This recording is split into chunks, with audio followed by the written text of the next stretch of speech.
호세아가 베가를 죽이고 자기가 반역으로 왕이 되었습니다. 그리고 9년간 다스렸다 이렇게 되어 있습니다. 호세아는 이스라엘의 마지막 왕입니다. 호세아 때 이 나라가 멸망을 당한다는 것입니다. 하나님께서 그동안 지켜주셨던 이 나라가 이제 끝이 왔다 하는 내용이 오늘 증거되고 있습니다. 그는 어떤 사람이었을까? 2절 말씀을 함께 읽겠습니다. 여호와께서 보시기에 악을 행하였으나 다만 그전 이스라엘 여러 왕들과 같이 하지는 아니하였더라. 그는 악을 행했다. 그런데 그 전에 왕들만큼 가장 악하진 않았다. 이런 뜻입니다. 하나님은 그가 정직한 왕인지 그리고 악한 왕인지를 구분하시죠. 그리고 악한 왕들 중에서도 그가 아주 악한 왕인지 그리고 좀 덜 악한 왕인지 그것까지도 구분하시는 하나님이십니다. 오므리를 설명하실 때 그리고 그의 아들 아합을 설명하실 때 아합은 이전의 모든 왕들보다 악을 더욱 행하여 이렇게 되어 있어요. 가장 악했다. 그때에도 그 나라를 지켜주신 하나님이십니다. 그때에도 지켜주셨다. 가장 악할 때에도. 그러니까 이스라엘 나라의 존재는 하나님의 오래 참으심의 증거인 것입니다. 하나님의 오래 참으심의 증거. 여러분, 하나님이 왜 오래 참으셨을까요? 목적이 있습니다. 하나님의 인자하심은 우리로 하여금 회개로 인도하신다 이렇게 되어 있죠. 로마서 2장 4절 말씀 보니까 하나님이 은혜를 베푸셔서 그 백성들을 회개로 인도하신다. 이것이 하나님의 오래 참으심의 목적인 것입니다. 그들로 하여금 회개케 하시려고. 그런데 그들이 회개를 하지 아니하면 하나님의 인자하심과 오래 참으심은 아무 의미가 없는 것입니다. 이 호세아 왕은 다른 왕들보다는 악하지 않았지만 문제가 있습니다. 그는 전혀 회개할 마음이 없었다 하는 것입니다. 그것이 문제입니다. 여러분, 하나님이 어떤 분이신지 우리가 잘 알죠. 그가 회개를 하면 하나님이 재앙을 내리리라 하신 그 뜻을 돌이키시는 분이십니다. 우리가 돌이키면, 그 백성들이 돌이키면 하나님이 심판하시겠다 하신 그 뜻을 돌이키시는 분이십니다. 그러니까 가장 악하고 하나님이 기뻐하지 않는 일은 뭐냐면 돌이키지 않는 것입니다. 하나님이 무엇을 가장 기뻐하실까? 무엇을 가장 기뻐하지 아니하실까? 에스겔 18장 23절 말씀입니다. 함께 읽겠습니다. 주 여호와의 말씀이니라. 내가 어찌 악인이 죽는 것을 조금인들 기뻐하랴. 그가 돌이켜 그 길에서 떠나 사는 것을 어찌 기뻐하지 아니하겠느냐. 아멘. 여기 하나님이 기뻐하지 않는 것이 있습니다. 조금도 기뻐하지 않는 것. 내가 어찌 악인이 죽는 것을 조금인들 기뻐하랴. 악인들이 심판을 받는 것, 그것을 하나님이 전혀 기뻐하지 아니하신다. 그래서 하나님이 오래 참으셨던 것입니다. 계속 참으셨습니다. 하나님. 조금도 악인이 죽는 것을 기뻐하지 아니하셨기 때문에 하나님이 참으셨습니다. 근데 아무리 참어도 그들이 돌아오려고 하지 않는 것이 조금도 회개할 마음이 없었다. 하나님이 기뻐하시는 것은 악인이 그들의 길을 떠나서 사는 것을 기뻐하신다 그랬어요. 그들의 죄를 버리고 하나님께로 돌아와 그들의 생명을 얻는 것을 기뻐하신다. 이것이 하나님을 기쁘시게 하는 일인 것입니다. 하나님께로 돌아오는 것이. 온전하게 하나님께 돌아오는 것.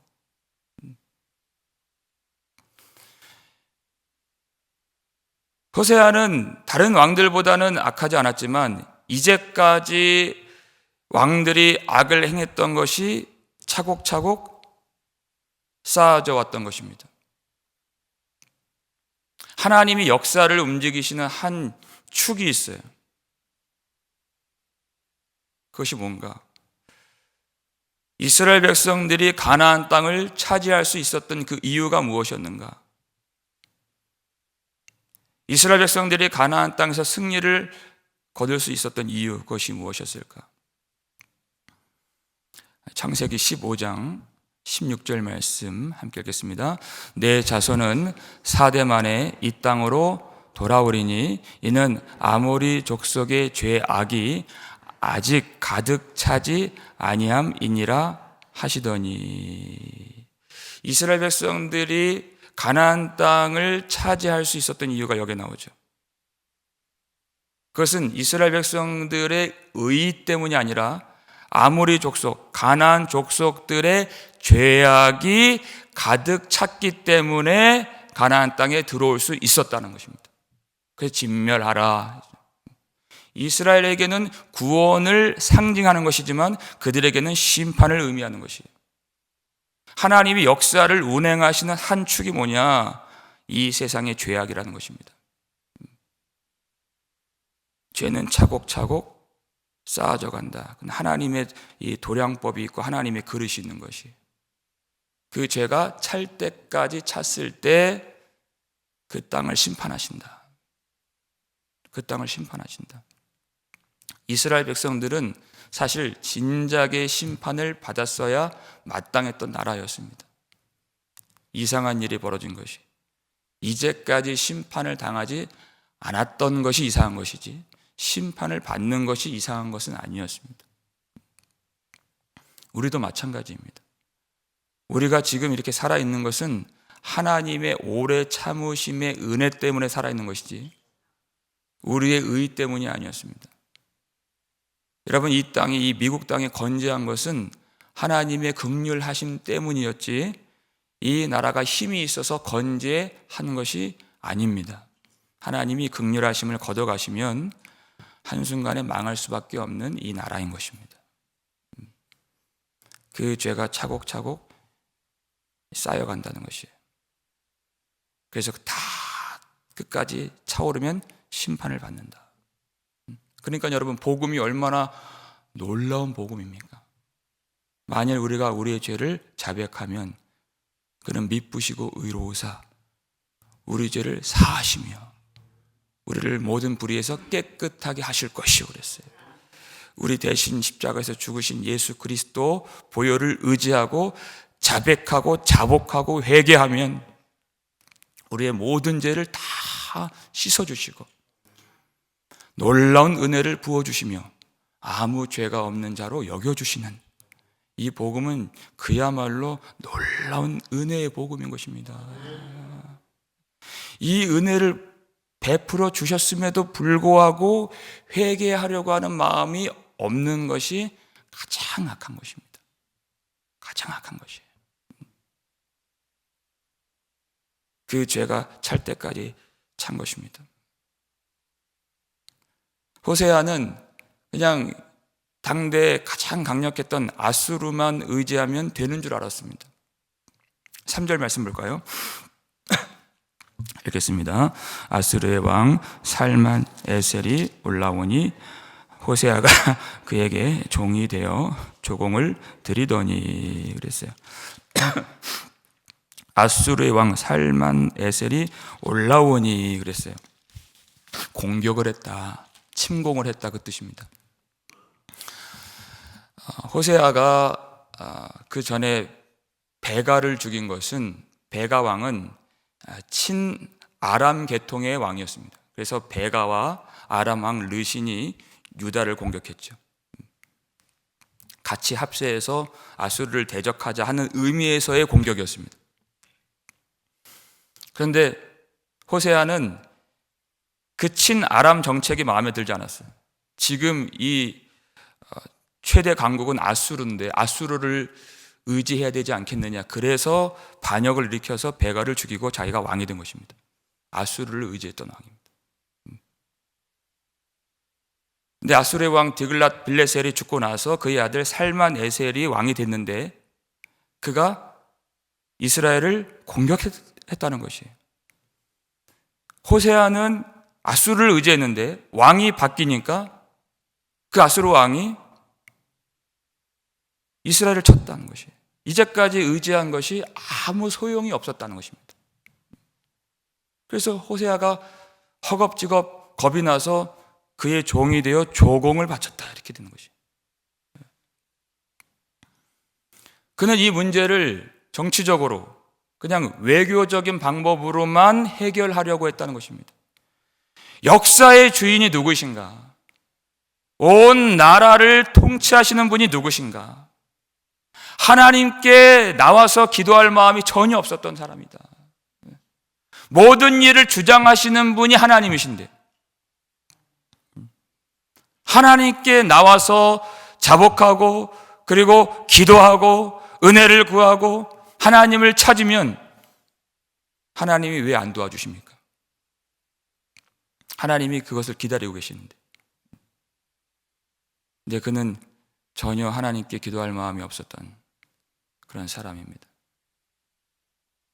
하나님께 바쳐야 될 그 모든 정성과 충성을 아수르 왕에게 바쳐서 그의 종이 되어서 조공을 갖다 드렸다. 사람을 의지하지 말라 그랬습니다. 하나님. 그것이 어떠한 결과로 열매 맺게 되는가? 사람을 의지하지 말라. 4절 말씀을 볼까요? 함께 읽겠습니다. 그가 애굽의 왕 소에게 사자들을 보내고 해마다 하던 대로 아수르 왕에게 조공을 드리지 아니하매 아수르 왕이 호세아가 배반함을 보고 그를 옥에 감금하여 두고 그랬어요. 이제까지 아수르를 의지했던 것이 아무 소용이 없었구나, 이것을 깨닫고 하나님께로 돌아와야 되는데 거기서 깨닫지를 못하고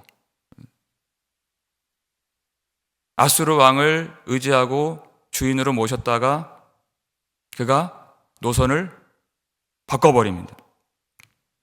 애굽 왕 소에게 사절단을 보내서 나는 당신의 종입니다. 우리를 도와주소서, 그렇게 했다는 것입니다. 애굽 왕이 도와주겠다, 이렇게 약속을 한 거예요.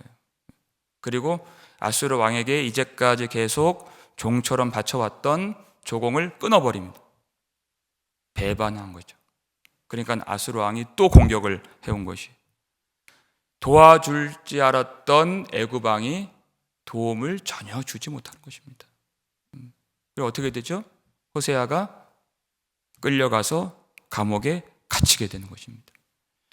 여러분, 누가 우리를 도와주겠습니까? 사람이 아무리 도와준다고 약속을 해도 그는 능력이 없습니다.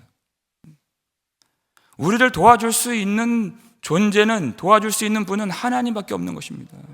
누가 도와주겠습니까? 아무리 약속을 하고 아무리 강해 보여도 안 되는 것입니다.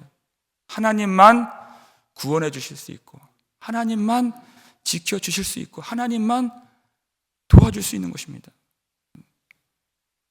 얼마나 비참해요? 이스라엘의 왕이, 하나님의 백성이라고 일컬음을 받는 이스라엘의 왕이 끌려가서 감옥에 갇혀 있는 거죠.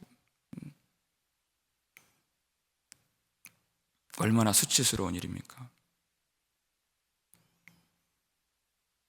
그는 저울질을 했습니다. 아수르 왕이 우리에게 유익한가? 애굽 왕이 우리에게 유익한가? 저울질하다가 그때마다 순간순간마다 이것이 상책이다, 저것이 상책이다, 그렇게 판단하면서 살아온 결과 감옥에 갇히는 큰 수치를 당한 것입니다. 여러분, 이것은 외교 정책의 문제가 아닙니다. 이 신앙의 문제인 것입니다. 사람의 생각과 세상의 방법으로는 도무지 답을 찾을 수가 없는 것입니다. 하나님께 돌아와야 되는 것입니다. 여러분, 이 왕이 그렇게 하나님을 찾지 않았을 때 얼마나 이 온 나라 백성들이 처참한 일을 당하게 되었는가 하는 것이 쭉 이제 나와요. 5절 말씀 함께 읽겠습니다. 아수르 왕이 올라와 그 온 땅에 두루 다니고 사마리아로 올라와 그곳을 3년간 에워쌌더라 그랬어요. 에워싸고 이스라엘 사람을 사로잡아 끌어가고. 여러분, 에워쌌더라 이렇게 이 단순한 글로만 우리가 보고 있지만요, 열왕기하 6장을 보면은 이 나라가 애워쌈을 당하고 포위를 당한 것이 얼마나 비참한 일인가를 단적으로 보여주는 사건이 있죠. 그때 아람에게 포위를 당했을 때 3년간 지금 포위를 당했다고 지금 나와 있죠. 그러면 이 성 안에 식량이 다 떨어집니다. 먹을 것이 없으니까 이제 우리 내 아들 잡아먹고 네 아들 잡아먹자, 그 얘기 나오잖아요. 자기 아들 잡아먹었는데 그 다음날 그 아들을 안 내놓는 겁니다. 내 아들을 삶아 먹었는데 이제 저 여자가 아들을 내놓지 않으니까 이제 고소가 들어간 그 사건이 나와요. 말이 되는 일이 아니잖아요, 이것이. 이 아수르는 다른 나라보다 훨씬 더 대적들에게 잔혹하게 행하는, 잔인하게 대적들을 죽이는 나라로 아주 유명한 나라입니다. 3년간 이 온 땅이 얼마나 비참한 일을 겪었을까 하는 것이에요. 그들이 포위를 당하고 그들이 또 아수르로 끌려가고 하는 것입니다. 왜 이런 일들이 벌어졌는가? 여러분, 이 북이스라엘이 예수님 오시기 전 722년에 완전히 망하게 되는데 바로 지금 이때를 말하는 것입니다. 처음에 이스라엘이 시작했을 때 보세요.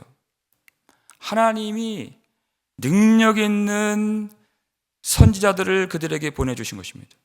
하나님이 엘리야를 그들에게 보내주시고, 그 이스라엘이에요. 북이스라엘.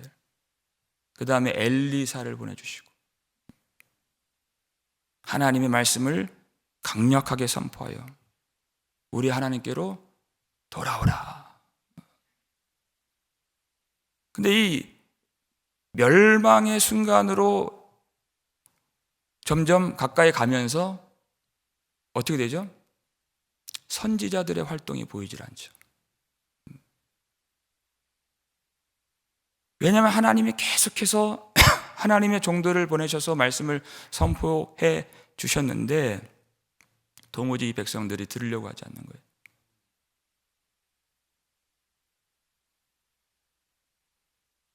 요한계시록 2장을 보니까 만일 내가 회개하지 아니하면 내가 내게 가서 내 촛대를 거기에서 옮기리라 그랬어요. 회개하지 아니하면 이 말씀의 빛, 복음의 빛, 촛대를 옮기리라 그랬어요. 그러니까 선지자들이 선포하고 회개를 촉구했을 때가 가장 좋았던 때, 좋았던 시절이었던 것입니다. 여러분, 우리가 이렇게 이 자리에서 말씀을 받는 것이 얼마나 놀라운 은혜인지를 아실 수 있기를 주님의 이름으로 축원합니다. 전도서 3장 1절 보니까 범사의 기한이 있고, 여러분 이것을 아는 것이 지혜입니다. 만사의 때가 있나니 그랬어요. 범사의 기한이 있다. 그 때가 다 한정되어 있다. 모든 일이. 여러분 보십시오. 우리가 이렇게 기동하고 이렇게 기력이 있어서 여기까지 나왔지만 이것도 기한이 있습니다. 어느 순간 이 기력이 다 끝나요. 이 끝나면요 다시는 그 기력이 회복되질 않아요. 그리고 죽음으로 가는 것입니다. 언젠가는 이렇게 두 발로 걸어 다니는 이 힘이 다 끝나는 순간이 있어요. 언젠가는 내가 이렇게 내 입으로 말하고 찬양하고 이것이 안 되는 순간이 옵니다. 내 귀로 들었던 이 기능이 이제는 끝나는 순간이 온다는 것이에요. 항상 눈으로 볼 수 있는 것이 아닙니다. 이 눈으로 보는 것도 끝나는 순간이 온다. 근데 모든 것이 다 그렇다. 모든 일이 하나님이 그것을 우리 몸을 통해서 알려주신 것이, 모든 것이. 근데 가장 중요한 것, 하나님께로 돌아올 수 있는 것도 기한이 있다. 만사의 때가 있다. 이것을 아는 것이 진짜 지혜인 것입니다. 마지막으로 우리 이사야 55장 6절 말씀입니다. 읽겠습니다. 너희는 여호와를 만날 만한 때에 찾으라. 가까이 계실 때 그를 부르라. 아멘. 너희는 여호와를 만날 만한 때에 찾으라. 만날 수 있을 때 찾으라. 범사의 기한이 있고 만사의 때가 있는데 하나님을 만날 만한 때가 있다. 이것은 육신의 기력이 쇠하여지고 눈이 보이질 않고 내가 걷지 못하고 이것과는 비교도 안 되는 일이에요. 내 힘이 다 빠져 기력이 없어질지라도 하나님을 만나면 전혀 상관이 없는 것이에요. 여호와를 만날 만한 때에 찾으라. 그를 가까이 계실 때에 부르라 했어요. 하나님은 말씀을 통해서 함께 하시는 임마누엘이십니다. 말씀을 통해서 가까이 하신 하나님. 이 말씀이 우리 가운데 선포된다면 하나님이 여기 계시는 줄로 믿으시길 바랍니다. 가까이 계실 때 그를 부르라 그랬어요. 여러분, 호세아는 다른 악한 왕들보다 그들보다는 악하지 않았습니다. 근데 한 가지 문제, 회개할 마음이 전혀 없었고 기도할 마음이 전혀 없었다. 그리고 그 악이 찰 때까지 찬 것이에요. 그의 악은 남들보다 적을지 몰라도 찰 때까지 찬 그 마지막 악이 되었다는 것입니다.